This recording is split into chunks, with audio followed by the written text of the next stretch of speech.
Over the weekend in the New Yorker, there was a piece about the proposed relocation of the Oakland A's. It's behind a paywall, so I bought it to review it and let you know what was written and whether it's worth your time.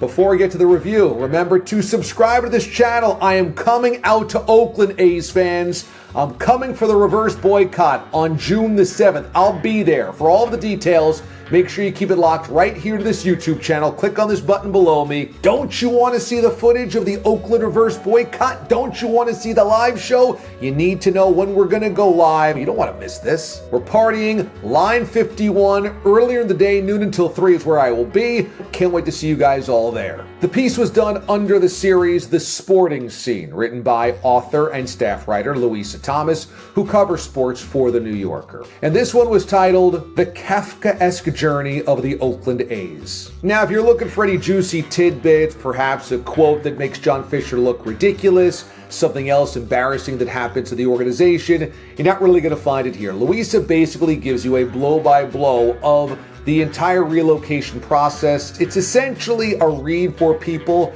that don't really know what's going on. So if you're an A's fan and researching the story of this relocation to Vegas each and every day or regularly, semi-regularly, you're not going to get anything here. So don't worry about subscribing because, again, it's a blow-by-blow of how this thing went down and what the A's and John Fisher are attempting to do, while also noting how absurd it all feels because they just keep hitting their head on a number of low-hanging steel beams every single step of the way. I will give you a few of my favorite lines, though, from the piece. Number one, under the title of the piece is the subheading, as the team's current owner tries to move the franchise to Las Vegas, its situation has become hopeless and absurd.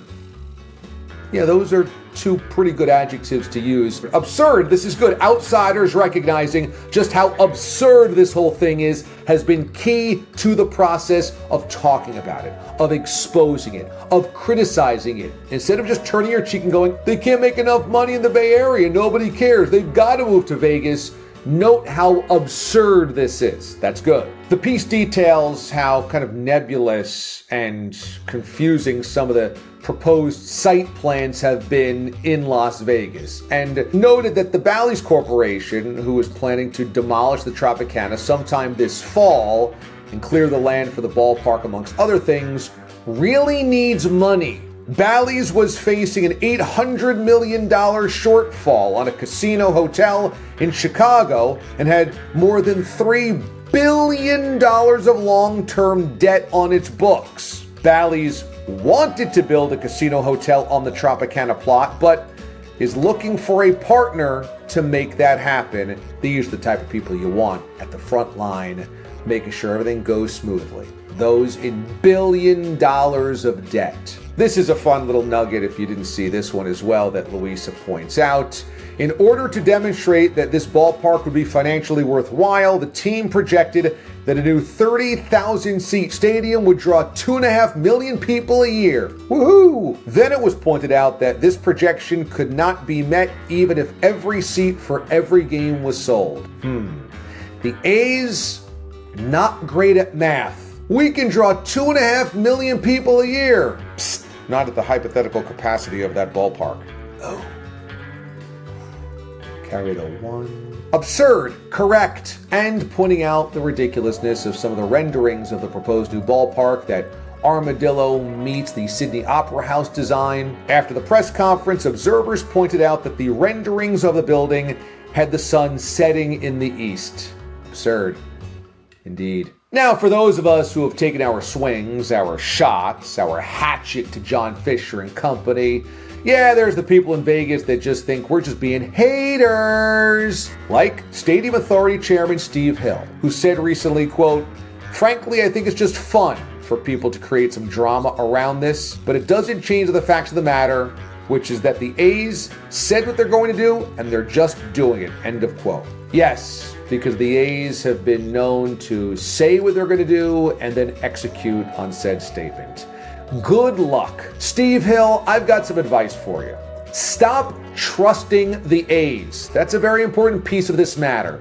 I know that Hill has a vested, I'm sure, financial interest in making sure that this comes to be. But if you've learned anything, if we've learned anything, if I've learned anything throughout all of this, it's that the A's say a lot of things and they don't do those things. Very important distinction. Let's go to two baseball insiders, two well-respected guys that cover the sport. Jeff Passan for ESPN and Ken Rosenthal of The Athletic. I want to just give you two of their quotes in the last month about this potential relocation, okay? And you tell me, Mr. Hill, if this sounds like guys that trust what the A's say and whether you should trust what the A's are saying. Jeff Passan told Rich Eisen, quote, "Is anything with the A's ever a done deal?" Certainly casting doubt on this whole process and noting that he has heard around baseball that the group in Sacramento are all in on having the A's play there because they are confident the Vegas part is going to fall apart, leaving them with the A's in Sacramento permanently. So even the people hosting the A's over the next 3 years, minimum, believe that they'll never even get to Las Vegas. And Rosenthal told Foul Territory, quote, "It has baffled me from day one that the owners have been so accepting of this," noting that Las Vegas is a smaller market. It has been a question mark as a baseball city, and that the planned relocation and stadium build is anything but a certainty. So here's two guys that are going, yeah, I don't know about all of this. They don't believe it. But if you're still with me and you still feel confident that there's no way the A's can muck this thing up going to Vegas, may I just present to you the final exhibit of the day. And that would be a recent video posted on social media by the trade unions in Las Vegas getting ready to help demolish the Tropicana and clear the site for a ballpark. And in this promotional video, which has John Fisher in it speaking about Vegas, they title John Fisher as President Athletic A's, which is an odd way of referencing his title, the Athletic A's. But also the coup de grace, the chef's kiss. The video uses the wrong A. Oops, that's not the Oakland A's A. That's, the Braves A.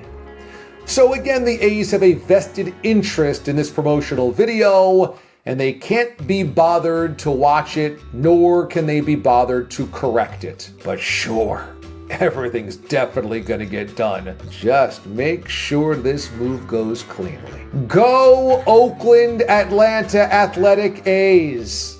What a joke. Hey, Major League Baseball, force Fisher to sell. This is a complete and utter farce.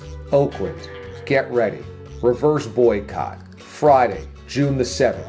I'm doing a pregame show at Line 51. I can't wait to get out there. It's all set up and ready to go. The guys at the Last Dive Bar have set me up beautifully. We're going to be loud, we're going to be strong, and we're going to have a good time. And once again, we are down with the cause. So can't wait to see you all there. Make sure you subscribe to the channel. Click on this button right next to me for more videos like this. And to make sure you don't miss this live show, make sure you subscribe so that you are connected to this channel so that you know when we go live from Oakland and Line 51 and see all the coverage from that weekend. Thanks everybody for watching. Appreciate it very much. I'm DA, Damon Amendolara. We'll see you June 7th.